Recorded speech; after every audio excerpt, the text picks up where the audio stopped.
Psychology एक बहुत different चीज़ है। सिर्फ लोगों से बात करते हुए उनके हाव भाव से ये जान लेना कि वो आपकी बात को कितना सुन और समझ रहे हैं, या किसी को देखकर उसके बिहेव का अनुमान लगा लेना, या अपने सीक्रेट छुपा कर रखना ताकि आप अपने काम को पूरा होता देख सकें। ये सभी चीज़ साइकोलॉजी के हिसाब से बहुत सटीक तरीके से काम करती है।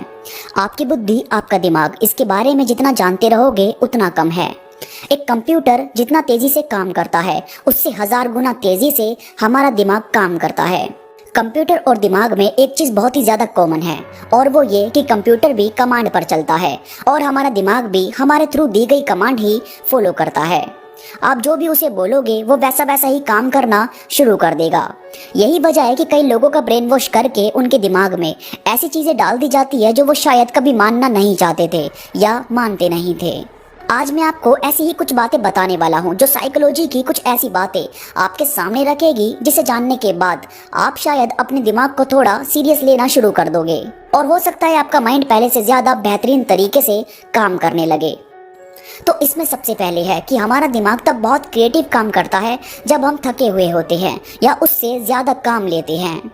रिसर्च के हिसाब से अगर आप सिर्फ बैठे हुए हो, मतलब आपने ऐसा कोई काम नहीं किया जो वाकई आपको थका सके या जिसमें आपके बहुत ही ज्यादा फोकस की नीड हो, तो इसके बहुत कम चांस है कि आप कुछ क्रिएटिव कर पाएंगे। और वहीं आप बहुत फोकस करके किसी काम को कर रहे हो और फिर सडनली आपको याद आया कि यार वो चीज़ भी तो हो सकती है, तो ये एक्स्ट्रा क्रिएटिविटी निकालना ये कभी भी सिर्फ शांत बैठे बैठे नहीं होता। अब जैसे कोई आदमी बहुत ब्यूटीफुल पेंटिंग बनाता है और उसे एक काम मिला कि उसे कोई ऐसी पेंटिंग तैयार करनी है जो बिल्कुल अलग हो, मतलब ऐसा कुछ कि उसके अंदर इमोशंस भी छुपे हों और कुछ गुस्सा भी। अब ये आदमी पूरा दिन सब काम छोड़कर बस उसी पेंटिंग के बारे में सोचता रहा कि यार क्या बनाऊं, क्या करूं, क्या ऐसा दिखाऊं उस पेंटिंग में जो वाकई लोगों को चौंका दे, मगर कुछ भी दिमाग में नहीं आता। फिर ये उसे छोड़कर अपना कोई और काम करने लगता है, यानी दूसरी पेंटिंग्स को बनाना, जो बाकी पेंटिंग्स है उनमें रंग करना, ये सब शुरू कर देता है। अब जब ये ऐसा कर रहा होता है तो इसका दिमाग दौड़ना शुरू कर देता है और सडनली इसे एक थॉट आता है कि यार ऐसा बनाता हूँ। और फिर इसने एक ऐसी पेंटिंग बनाई जिसमें समाज की अच्छाई और बुराई दोनों साफ नजर आई। इसने बनाई एक नदी और नदी में डूबती औरत, और उस औरत को बचा रहा है कुत्ता। अब ये तो हो गया इमोशन। फिर गुस्सा दिखाने के लिए इसने उसके पास बनाए लोगों की भीड़ के हाथ में मोबाइल जो उसकी मदद करने के बजाय इस हादसे को रिकॉर्ड कर रहे थे। इस पेंटिंग ने वाकई सबको चौंका दिया और उस पेंटर को इसके लिए प्राइज मिला। तो ये है आपके दिमाग का काम जो आपकी सोच से बिल्कुल परे काम करता है। और ऐसे बहुत सारे एग्जाम्पल हैं। ऐसा बहुत सारे म्यूजिक प्रोड्यूसर ने बताया कि ऐसी बहुत सारी धुन होती है जो उन्हें नींद में याद आती है, यानी वो थक कर सो रहे होते हैं। तो जब सोने से पहले का वो वक्त होता है ना, जिसमें हमारी आंखें खुलती भी है और बंद भी होती रहती है, तो उसमें उन्हें कुछ धुन याद आई और उन्होंने वो मोबाइल में गुनगुना कर रिकॉर्ड किया। देन अगले दिन उसे प्रोड्यूस किया तो वो वाकई बहुत ब्यूटीफुल साउंड कर रही थी। इसीलिए प्लीज अपने ऊपर प्रेशर मत लो, आप बस काम करो, बाकी दिमाग में क्रिएटिव थॉट्स अपने आप आएंगे। इसके बाद हमारा माइंड ऐसे लोगों के पीछे सबसे ज्यादा भागता पसंद करता है जो हमें इग्नोर करें, और जो हमारे साथ रहना चाहते हैं उसे वो इग्नोर करना शुरू कर देता है, क्योंकि उसे ऐसा फील होता है कि ये तो है ही मेरे पास, मुझे तो वो चाहिए जो मेरे पास नहीं है।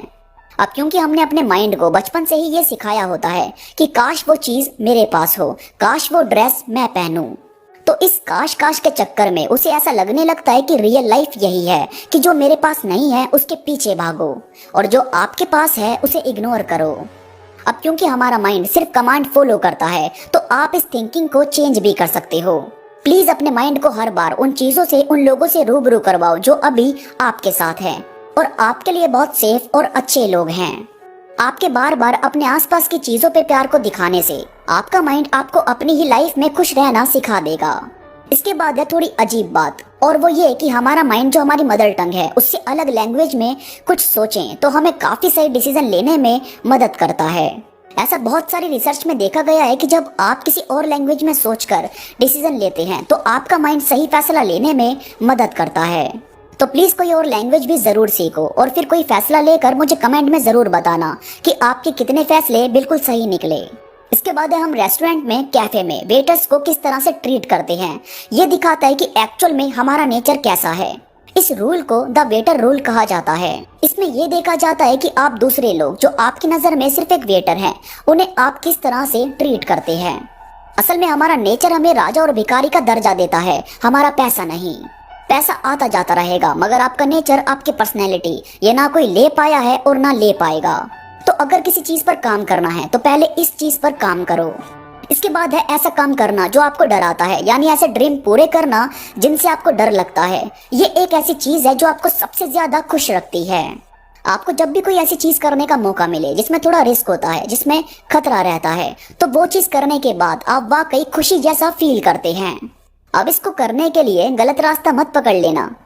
ये मैं इसलिए बता रहा हूँ कि आप अपने ड्रीम पूरे करने के लिए थोड़ा रिस्क जरूर उठाओ। उसके बाद जो आपको खुशी मिलेगी उसका कोई मुकाबला नहीं होगा। दोस्तों, उम्मीद है ये बातें वाकई आपको काफी ज्यादा पसंद आई होगी। इन्हें सुनने के बाद आपको काफी अच्छा फील होगा। वीडियो पसंद आई तो प्लीज लाइक करो और कमेंट करके मुझे जरूर बताओ कि आपको ये बातें कैसी लगी। इसके साथ ही मेरे साथ इंस्टाग्राम पर प्लीज जुड़ो ताकि मेरी हर अपडेट आपको सबसे पहले मिले। इंस्टाग्राम का लिंक नीचे डिस्क्रिप्शन में मौजूद है। तो अभी के लिए बस इतना ही। मैं मिलूंगा आपसे नई वीडियो के साथ। तो अब तक के लिए धन्यवाद।